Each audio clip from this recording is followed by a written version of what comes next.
You're listening to the Black Eagles podcast. Ahmet Dursun Sergen aldı. Sergen Bülent yan yana. Sergen Bülent. Sergen. Yanında Tümer var. Tümer'e doğru atışını kaybetti. Tümer topu aldı. Sergen aldı. Gol! Gol! Gol! Sergen attı. Sergen attı. Şampiyonluk geldi. Sergen attı. Şampiyonluk geldi. İbrahim'in pası. Roma. Şimdi Ahmet. İkinci gole gidiyor Beşiktaş. Ahmet. Ve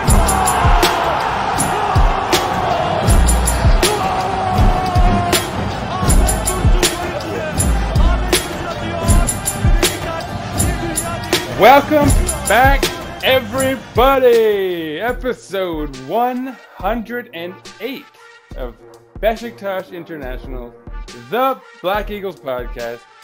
We are back, and we are keeping it regular here. I think we can definitely say that we're sticking to the task of giving you guys a weekly podcast, which was my hope when we kind of restarted things. But anyway, with me again is the new co-host extraordinaire. I don't want to offend Simon. Emran Akman, the Akman. How you doing, sir? Doing all right. How are you? Pretty good. I mean, you know, all things considered. I don't know what day it is or, you know, what's happening outside of these four walls. No, I'm kidding, obviously, but, you know, whatever. Getting used to it. How about you? No. Getting through the quarantine. Things are starting to loosen up, so the weather's nice, so people are just kind of disregarding it, going crazy. Yeah, getting out there, hopefully we won't see another spike, but, you know, I'm sure we will. I'm sure that's just how it's going to go. But there is news on the Beşiktaş front. You know, hopefully none of this behavior affects the restart of the season. But as of now, that's still in the works. We've got news of leagues opening up around Europe relatively soon. Right, everyone? I think Germany is first up on the docket. Is that right? Yeah, supposedly. There's still some controversy swirling around. People don't like it, and one of the players got suspended for not taking the testing protocol seriously enough. Solomon Kalou, but as of now, they're still on track to be restarting within the next 30 days. It's funny that it's Solomon Kalou of all the players. It's one I know that we all recognize the name of. I mean, maybe it's harsh to say like a notable troublemaker. I don't know if he was like a troublemaker necessarily, but somehow it doesn't surprise me. Like, he's a guy who's had a big name and should have become a star years ago, right? And it just never quite panned out for him. But there you go, lacking discipline. But so, I mean, as far as we know, things are still in line to start in Turkey. I know coronavirus numbers are sort of up and down, so like depending on what day you read, it doesn't necessarily sound good, but I mean, still technically we're more than a month away from that theoretical opening day. So, you know, these things, like the numbers were crazy from like day 1 to like day 4. It shot up so high, but it kind of levels off, and then I suppose, you know, the dip will hopefully happen quickly enough for football to restart. What do you got, Evron, in that regard? You know, are you feeling good about all of this? Confident about the league restarting? I'm less confident than last week. I think people are starting to kind of get mad in regards to leagues restarting. And then France recently canceled it, I think, since we last recorded. The Dutch had already canceled their season. And the logistics of it is pretty tough for soccer. It's playing on natural grass. You can't just, like, you know, basketball, you're going to play all on one court or two courts. For soccer, Disney World or something. You can't play all on one field. The field will be, you know, slaughtered. Yeah, exactly. The logistics are going to be challenging. I guess, and if they use all the stadiums like normal, I'm not sure how all that traveling will work. So I'm still slightly nervous, but I would say I'm at a 50% hopeful, 50% not hopeful. So, right in the middle. Yeah, I mean, it's true. It's true that the travel thing is definitely a concern. I mean, on the other hand, I guess if they're on private jets, if they're relatively,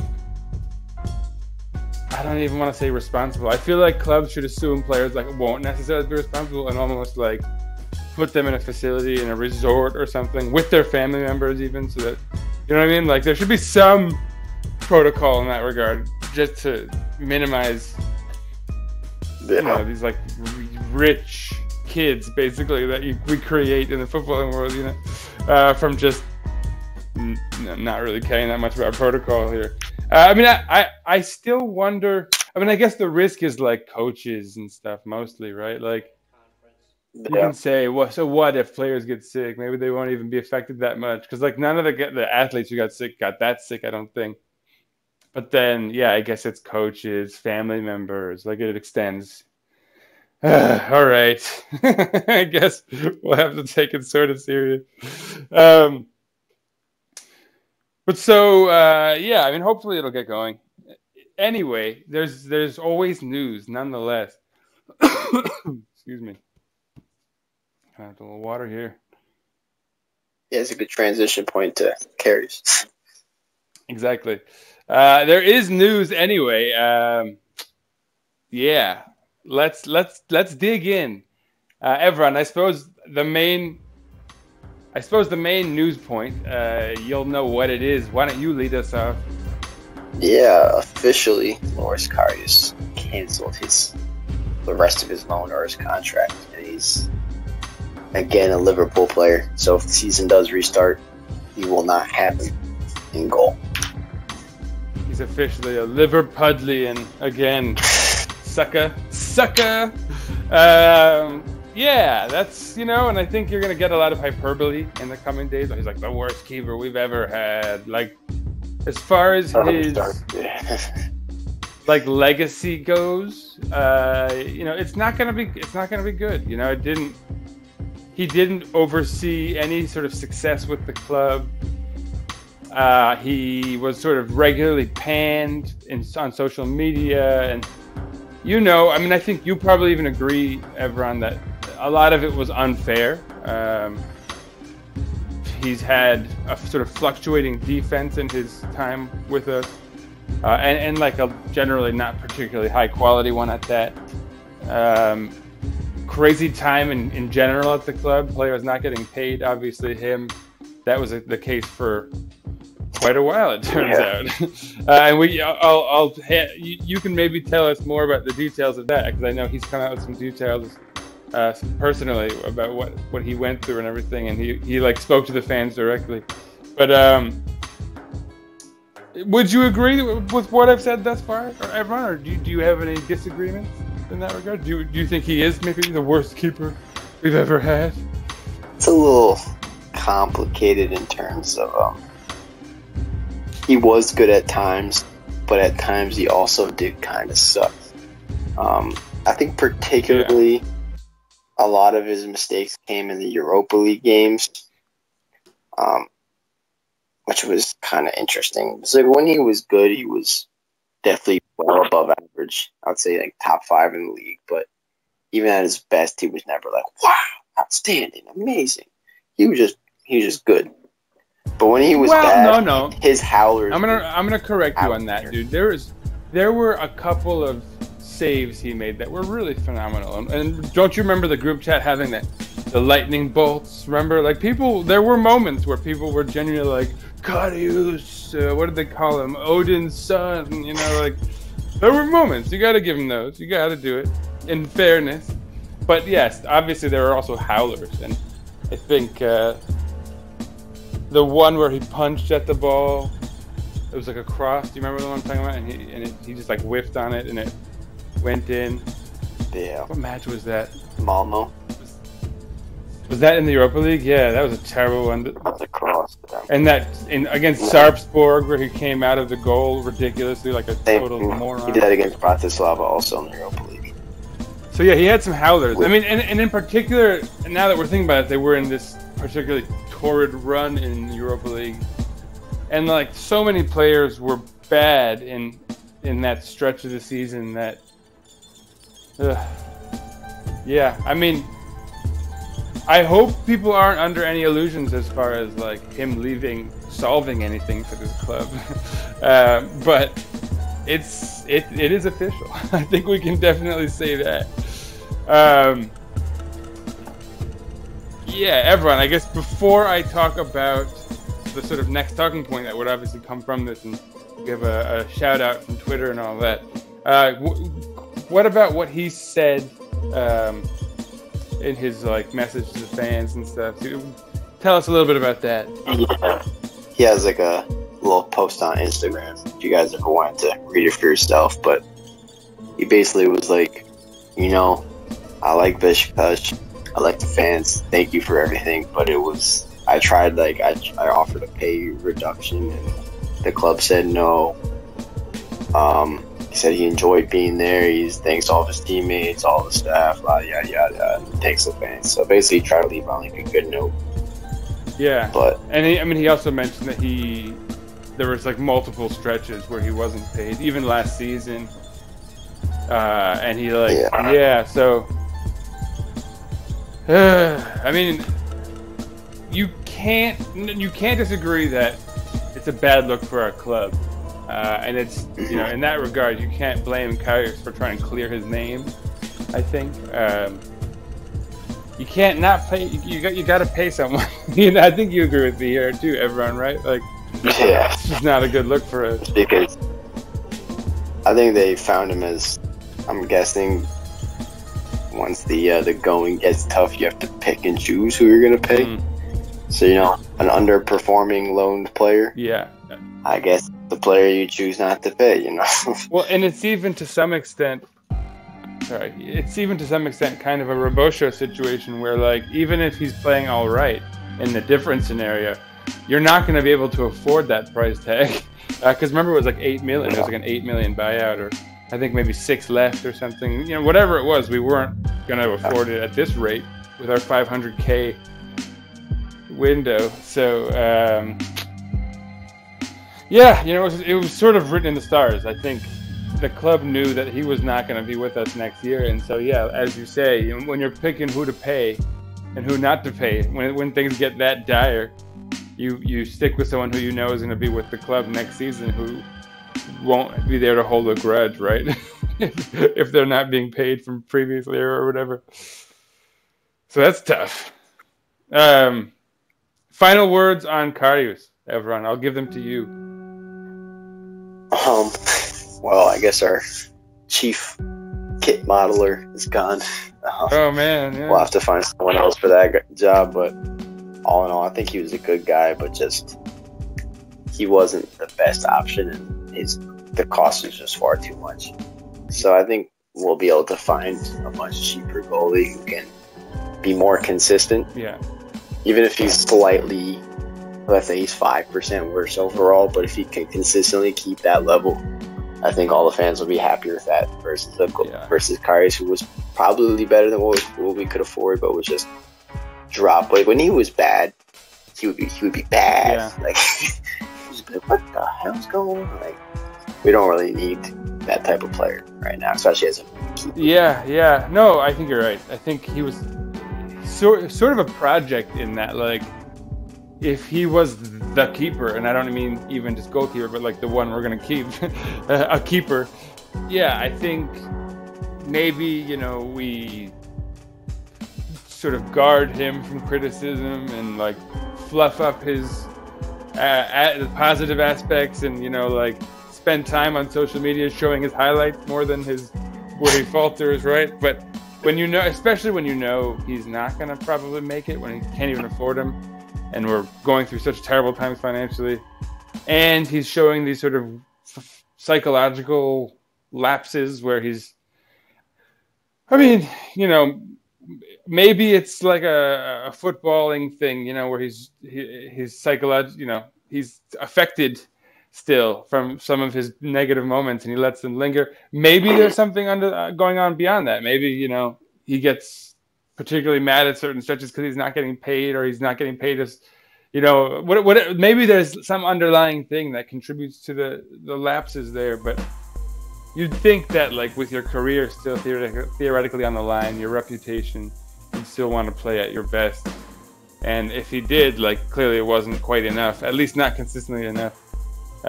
So yeah, especially not for the extreme cost. Yeah, exactly. I mean, 6 million, 8 million, whatever it was. We're definitely looking for a free agent. So, Yeah. like, it's almost better that we can leave things without feeling too bad about it in a way. You know, you'd hate to, like, have another Talisca scenario where you really wish we could keep him and just couldn't. So I guess we're better off in that regard. I'm gonna segue to the next part of that conversation. Frank Jimenez, who has previously commented on giving us questions to answer, and we owe you one, Frank, still on the favorite match. Noted. We talked already on Twitter. But so he had a question. He said, Karius left. Who's going to play the remaining season in case it will be played?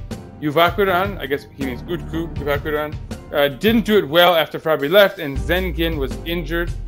I think, I don't even know if Zengin, I think we just had already given up on him by then. But, and I haven't seen Destanolu playing, so, question mark. And this is the obvious next question, you know, in talking about the departure of Karius now, which is official. The obvious next question is, like, what are we supposed to do if the season restarts? And like we've already said, it's still slated to do so. So, you know, who are we going to be having start for us in the goal? And again, Evron, I hand it to you. I mean, it's clearly between Utku and Ersin at this stage. For I mean, I think we've all, if you've religiously watched Besiktas, you've definitely seen Utku play a couple of times. He's played about 4 or 5 times this season, and he played it in, I think, a couple times before that. And he's never really been, like, very impressive. He's been, like, he looks decent, but nothing crazy. I think I made, like, a thread on the Besiktas International Twitter about this. He had 4 games this season, and he conceded quite a few goals. The only clean sheet was against a 4th division team.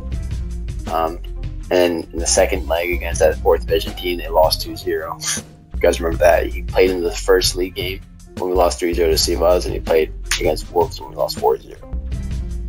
So he's okay. I think that's, like, no one really has hope for him. He's also 22 or 23, so he's not old, but he's not, you know, like, super young talent. And then we have Ersin, who's 19, who's come through the ranks of the youth national teams, 16, 17, 18, and now he's on the U19 keeper.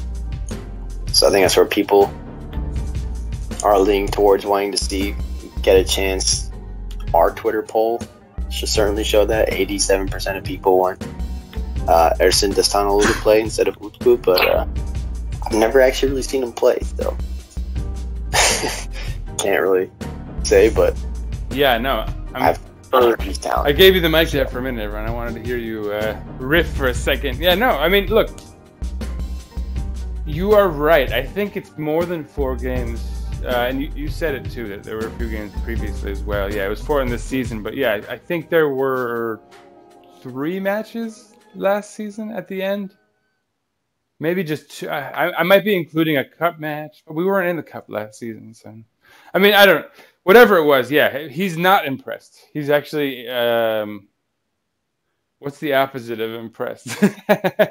he's deterred interest. He's definitely unimpressive for the most part. Yeah, I think we discussed it after the Erzincan game in the chat. I remember he kind of seems like a second league player type thing. He picks out the occasional, like, nice save, but he doesn't really have good feet.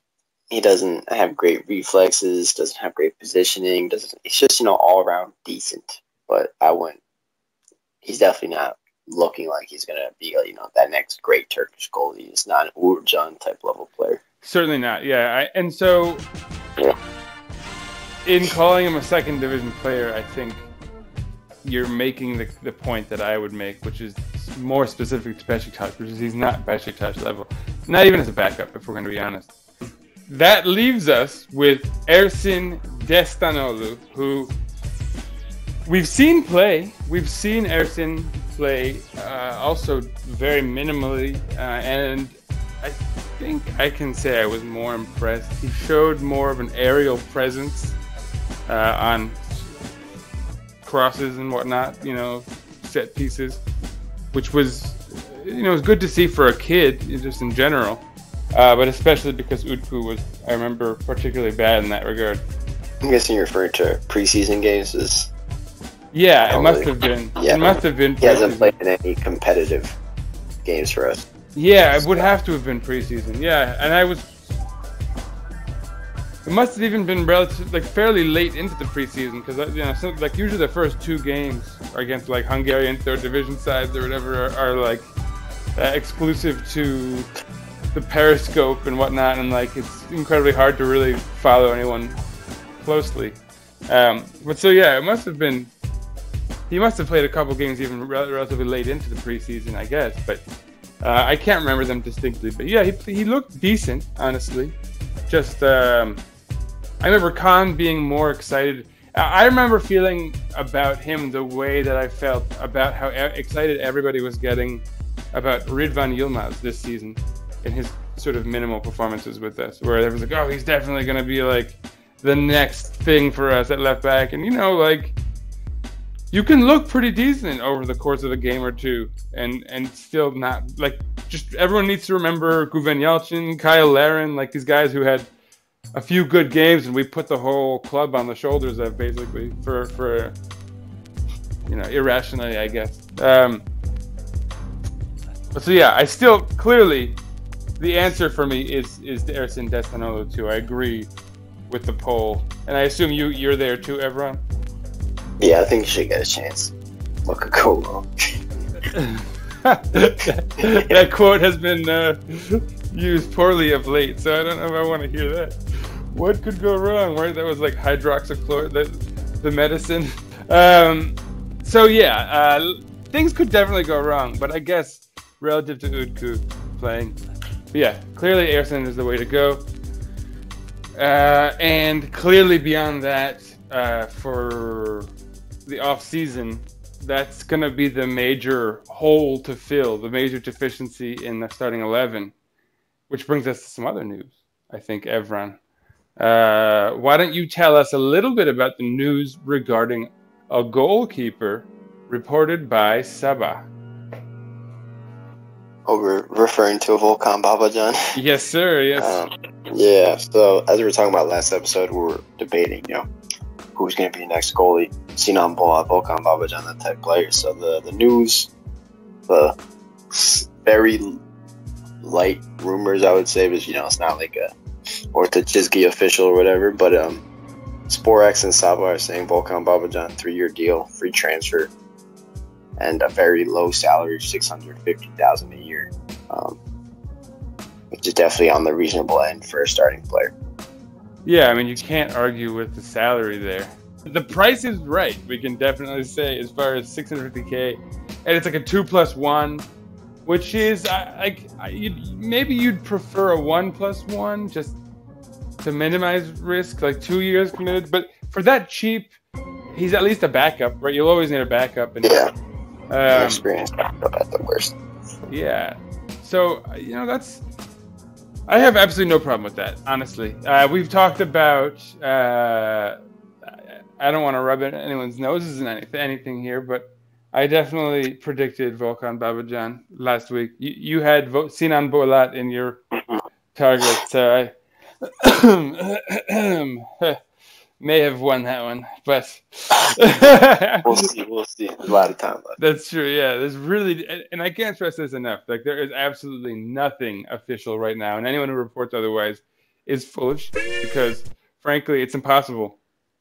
Except Karius leaving is official. Yeah, well, Karius, that's absolutely real. Yeah, no, he's confirmed it himself. But as far as transfers, I mean, yeah, you can't. The window's not open.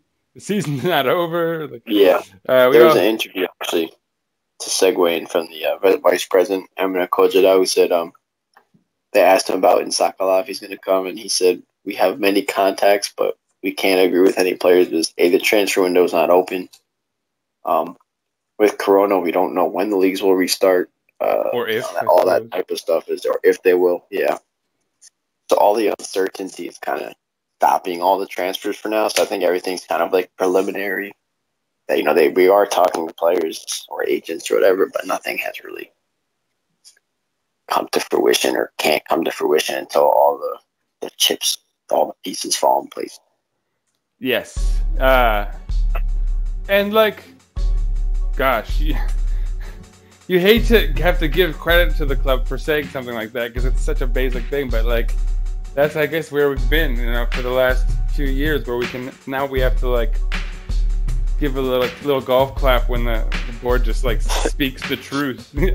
But yeah, good for them. That's right. It's absolutely correct to point out that it can only be speculation at this point. And even if they had made firm contact with Insakala or whatever, if they admitted to it, that'd be tampering. So, like, there's no point even like bothering asking. As far as like, while we're still on speculation, though, I guess we do have stuff from Takazin. We've spoken previously about how both of us would not mind seeing a return for Ozan Oziakup. Given the situation we're in, I think we'll probably both ideally love to be able to move on and like make an upgrade to the position. But considering it's probably either Ozan or a significant downgrade at the position, we've both pretty much come around to wanting him to return. And just generally, he's a guy who could technically make a leap, considering we know his kind of potential. And Sergei Yalchin wanting him to come back, putting effort into his development and giving him focus could only be positive. So tell us a little bit about what I'm talking about, Evran. Yeah. So it's reported that he's willing to take a 50% pay cut, which is a lot if it's true, from 2 million euros to 1 million euros. Or euro, 1 million euros. So I would count or none. Definitely think if that is true, Besiktas will be very willing to accept that. 50% for anyone is, especially while you're still under contract, is a massive pay cut. So I hope it's true. Yeah, I would love to see him back for speculation, that. But the number is speculation. I'm assuming he will take a pay cut because whoever will buy him will require he takes a pay cut. So it's kind of like, where are you going to take a pay cut? But the amount is, we'll see. Yeah. No, I mean, gosh, really, if you think about it, getting him on a discount, it's almost too good to be true, right? For a guy who even theoretically wanted to leave. But, I mean, I think if it's true, it would absolutely 100% be because Sergei Yalchin has very publicly said that he wants to, like, mold the kid. And it makes sense that, like, when you consider, A, the potential we know him to have, which I've already spoken about, but B, also the sense that we're kind of downsizing in general, right? Like, we've spoken about how we're going to spend less from now on and focus more on youth and development and all that. But so to have a guy like Ozan be a kind of talismanic presence, you really hope he could recapture his form and like be the model for what these youth kids could become if they put in the hard work and So like he'd be a good thing to sort of reincorporate in a positive way into the rotation and have him resuscitate his quality as well. He would be an experienced player with, if he plays well, potential to make some money off of him still. Yeah, exactly, because he's not that many people old. say that ship has sailed, but, if he has a great season. I mean, that ship has sailed. The ship that has sailed is a ship that has, just in a larger sense, like, the idea of us getting like 15 to 20 million for a player at all, like for us to even be able to bring in a player who can then sort of have that kind of an output. It's like we're at the point now where like it depends on a guy like Hasic developing over the course of the next like 4 or 5. You know what I'm saying? Like there's no that whole ship has sailed, so like that's fine. But so yeah, no, it would be great to have him back, and that would be fantastic news, whether it's Takvim reported or not. Yeah, I sure hope that comes true. And like that's the kind of news that could actually be back in the works, because as you said, the Dutch season has been canceled, so he can kind of make that decision, as would the kind of club out there and everything, as far as what they're going to do next year. So yeah, let's round. Well, no, I guess before we talk about the sort of more wildly speculative thing, there's some more news of a guy being brought back, and this one is something of a shocker, if we're going to be honest. I almost hoped that the reporter saw the name Ozan and then just like filled out the article, and then like later came back and it was actually Ozzy. But yeah, this is actually about another Ozan, Aydoğan. Tell us a little bit about that one, Evran. What on earth is going on with this? Yeah, so he posted actually on his Twitter, so it's kind of reliable-ish. A picture with him and the president, the new president, Ahmet Nur Çebi, kind of like him saying he's happy with the president, he's treating him better and he's being honest with him, yada yada yada. So he's been like kind of stuck in the reserves, not playing, not training. And his contract is up, so you would think he's 23, failed prospect. We're gonna let him go. That's the last former Dortmund youth player and Schalke youth player, but instead, apparently we've re-signed him for 3 more years on a reduced salary, which is already pretty low as far as I'm aware of. But I guess he was like a big prospect though.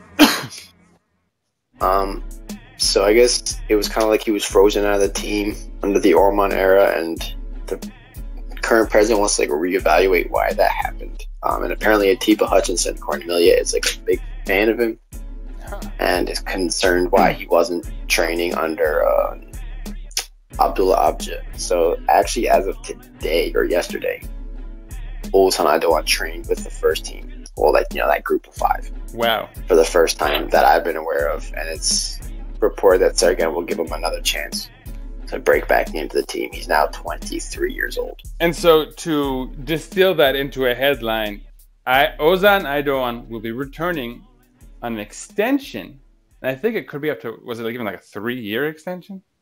Yeah. Something pretty serious. Granted, small money, so it's okay, right? Either way.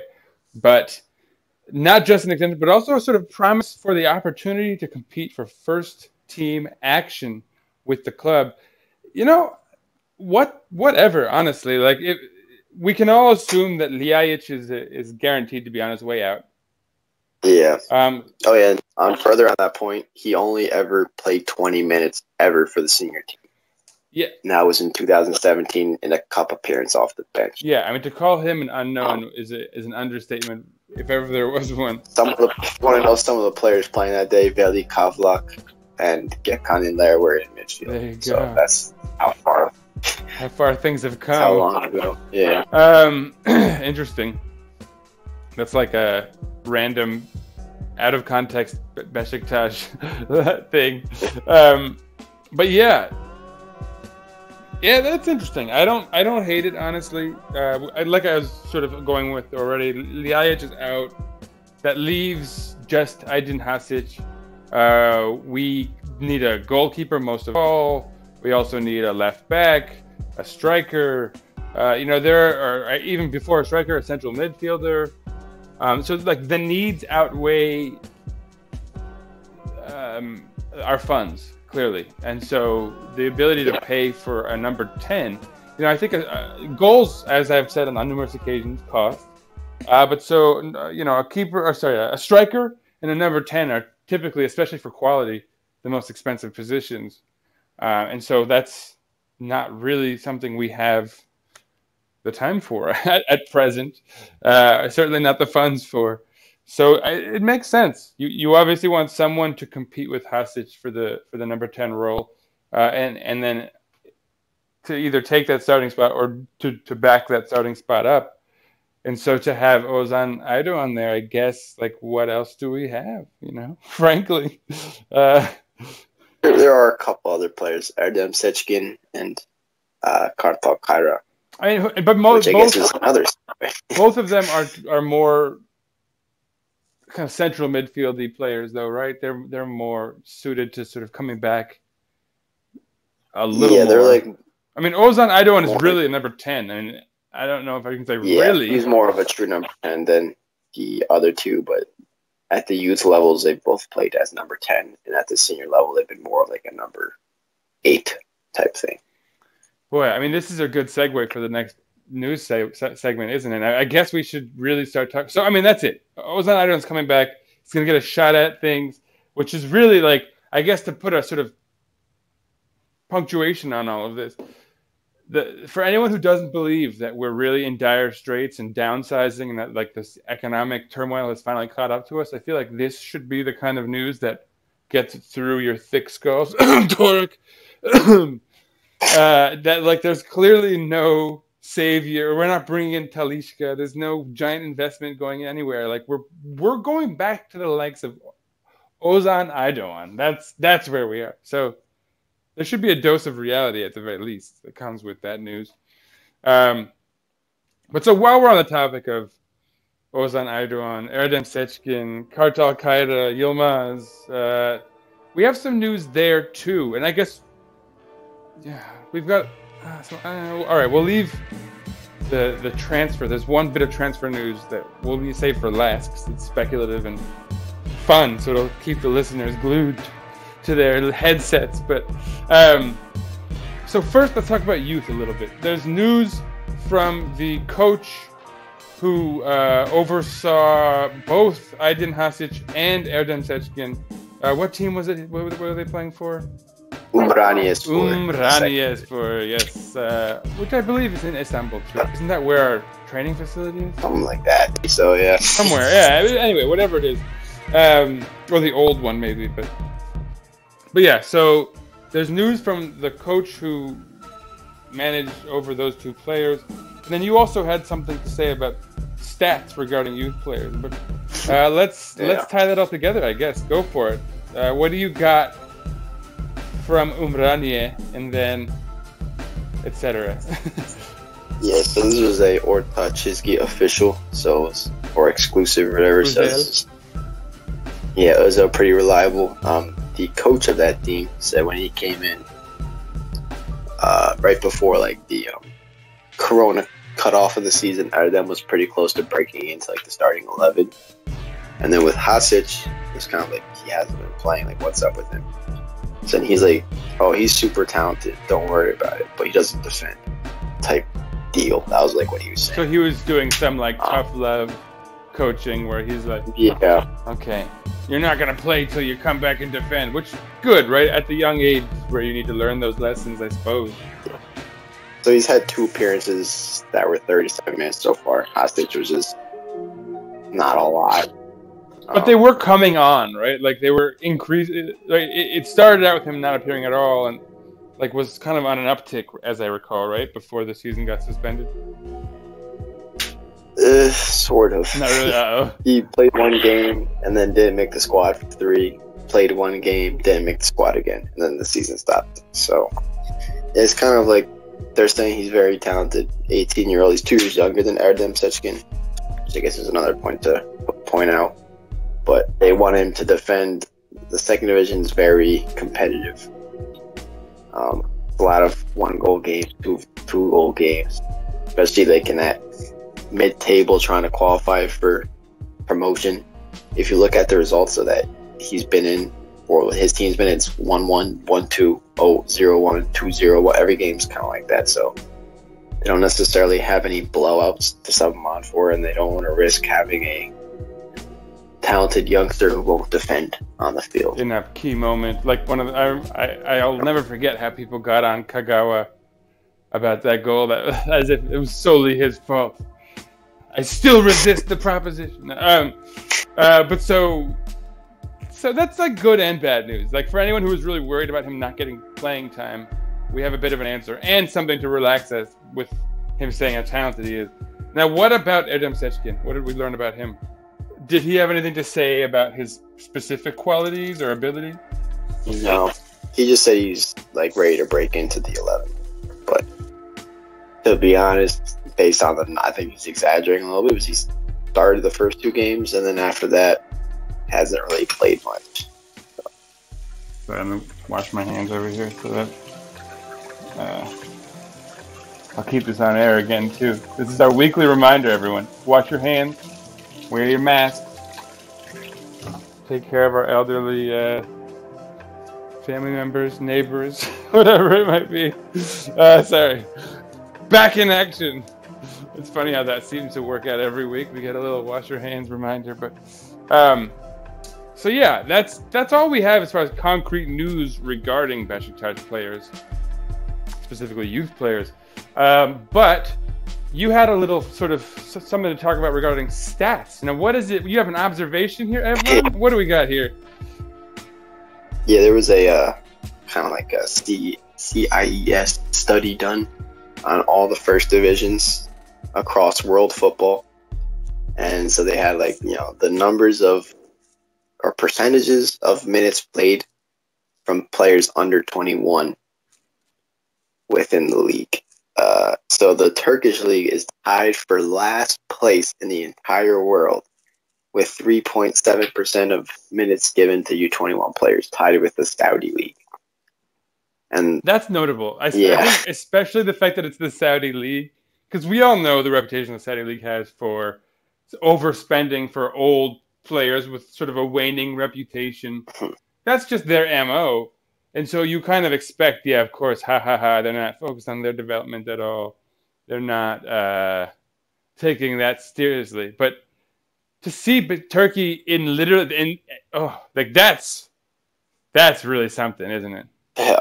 But sorry, what else? Like, how does Besiktas line up, and like who's doing the best in Turkey, who's doing the worst, etc.? So there's like 4 teams kind of pretty close around in the 9% to 10% range. Fenerbahce is in first with 10%. Antalya is 9.9%. Trabzon is 9.6%. Rize is 9.2% for minutes given to players under 21. Besiktas is 2.7% of minutes given to U21 players, which is not very good. It's about mid-table, upper mid-table, I guess, for this stat. So, And what's particularly notable about this for me is that people make the argument, but you can't sacrifice the now for the future. Like, that's absurd that, you'd... Right? Like, that's the logic for never playing young guys. Like, we can't afford to risk. But according to that statistic, all of the teams and leagues that are better than us are giving way more time to young players. So how does that logic stand that you can't be good by playing young players when everyone who's doing it is significantly better than that? That doesn't make sense. Yeah, even the top 5 leagues, which are all on like the lower end of the scale, La Liga's at 7%, Serie A is at 7.7%, Premier League's at 8.5%. So they're all around double us. They're beyond doubling. Yeah, beyond doubling. Percentage-wise, so that's so embarrassing. Honestly, like that to me really goes to the heart of the problem for Turkish football, and it's that short-minded, impatient approach that has plagued us for so long. It's like since we started this podcast, I've been advocating for an Ajax-like approach to development and focusing on that. Like, and it's been farcical from day one as well, because you just know that even if you brought in this like messianic type of character who had all that foresight and like knowledge and ability and all that and money, they would still not be allowed to do anything because the fans would give up on them within a year and a half at the most, right? That's despicable. I do not want to leave the episode on that note because that is terrible, honestly. Do you want to say anything else about that before we move on to the final piece of news, which is about Cabot? Well, Cabot, I don't know. Probably Cabot is French. But Cabot. I think it's just kind of been saying that things need to change. And I predicted Corona would kind of force us to change. But even I didn't anticipate it being that bad. But it must be a You might be having a nice little "I told you so" moment at the very least, because. But like, you gotta realize like how many leagues are in this. We're talking like Guatemalan league, Chinese league, Egyptian league, Thai league, Iranian league. Like every league is accounted for, and Turkey's in last one. So, in terms of and you know what it is? Plays. People always point to all of the factors that should make Turkish football not just good but elite, considering the money, the passion, the history, right? Historicity, all of that stuff. They point to how, like, what is wrong with Turkish football, and so basically, what you've got all, like, think of the scales of justice, right? You've got all of this weight on the one side that should give you all the success, but so then on the other side, there's something weighing it down, not just equally, but like forcefully the other way, in a negative sense, and that's just terrible management, right? Just complete mismanagement of youth development, money, just corruption, right? That's been a thing for quite a while. Like there's so many things plaguing Turkish football, and that the fact that they're so much heavier than all the positives that people always point to, really is like, that's it. And this figure on development is, at least in a footballing sense, right? If you want to really find the link between where money and corruption, all that stuff, kind of hits football in the biggest way, this is it right there, right? Like when people's interest is just in money, the way it represents, because they'll bring in talent, because like you can buy names and you can have minimal scouting ability that can kind of give you something to put on the field. But when you really don't know the game, that's where it shows the most, is how are you raising kids? How are you teaching kids to play? And how are you emphasizing that? And so there it is. When you have a league that's all about money and people kind of putting their face on things without really being knowledgeable or even really caring about the end result, that's the result, I think, is what you have in Turkey right now, unfortunately. You have anything to say about that, or shall we move on to our final point? We move on. Yeah, it's dark, man. It's dark. It is dark, but all right. Finally, a little glimmer of hope. We have some transfer news. I don't even know if we can call it that, glimmer of hope, but Jimmy Cabot, or Cabot, depending on his deal. What do you got for us there, everyone? Yeah, we're linked to a French winger who plays currently in Ligue 2, division of France. He's going to be a free agent at the end of the season, so Besiktas has been linked with him, along with a couple other French teams. His team's getting promoted to Ligue 1. His team is Lorient. Yeah, Lorient. Yeah, but he's out of contract. He's not like an outrageously talented player that you'd be like, wow, in terms of like history. We got him. He's 26, bounced around in League 2 a little bit. This season, for starting on the best team in the league, he has 4 goals, 2 assists, and 27 appearances.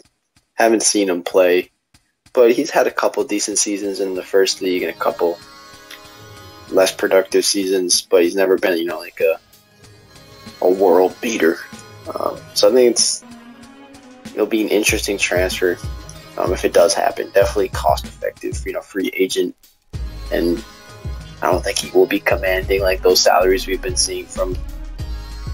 given out in the past, like Laren or anything like that. I think it'll be very reasonably priced, but it's possible that we just get outbidded because the other teams linked with him are potentially more financially sound than us. So yeah, I mean, who knows what happens there, or if he wants to come. The news surrounding us isn't always very good. But yeah, that's exactly the kind of move I guess you have to be looking at right now, or these sort of under the radar free agents that you may see performing well, and who don't have a lot of attention, and so you go for it. The age is right at 26, right? Because it's just the age where he could become something, but it's not too late for us to recoup some money off of him, or or keep him around for a few years if he sticks for whatever reason. Theoretically, he should be in his prime. Theoretically. Yeah, exactly. And again, if he's done that under the radar, and if he's reached his prime under the radar, that means his transfer value is sort of probably underrated as well. And so you can put him on the spotlight and show everyone how much more valuable he should be. And then, boom, you're making money, or you got a great team, or whatever it is. But so, yeah, we've sort of struck out in France before via Robosho, this kind of move, a loan or whatever. I mean, this isn't a loan, I guess. It's the free agent buy, on the other hand.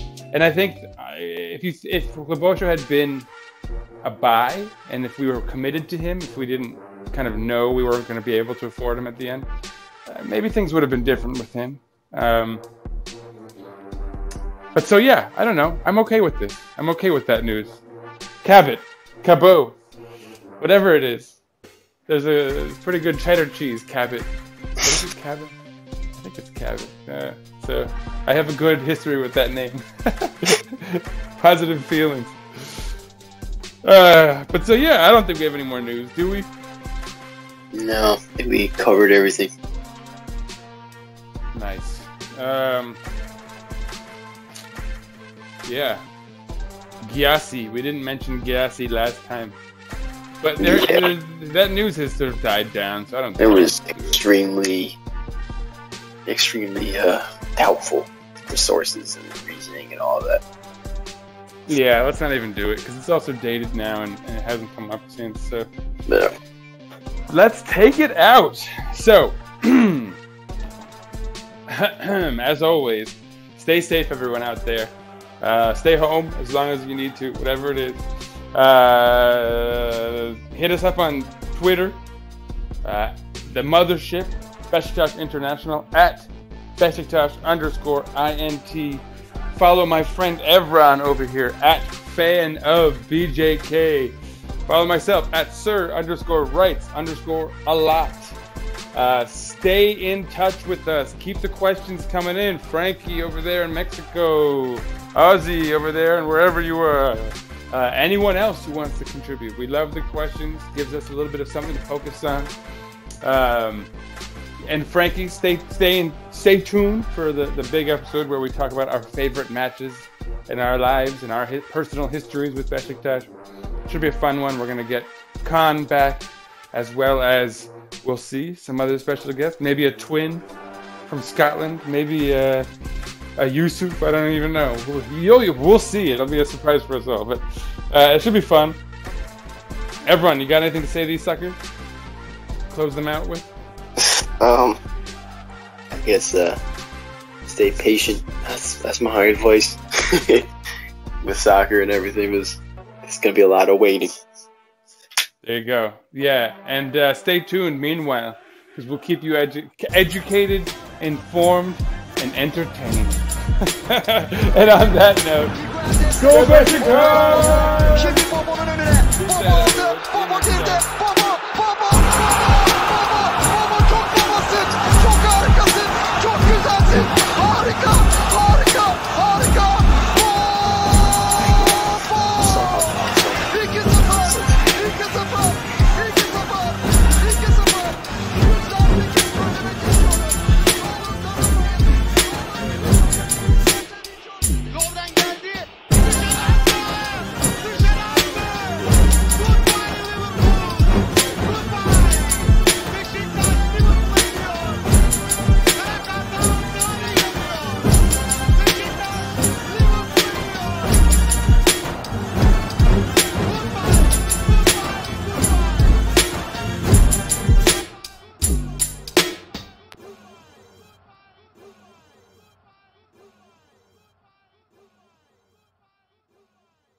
Besiktas International hopes you enjoyed this program.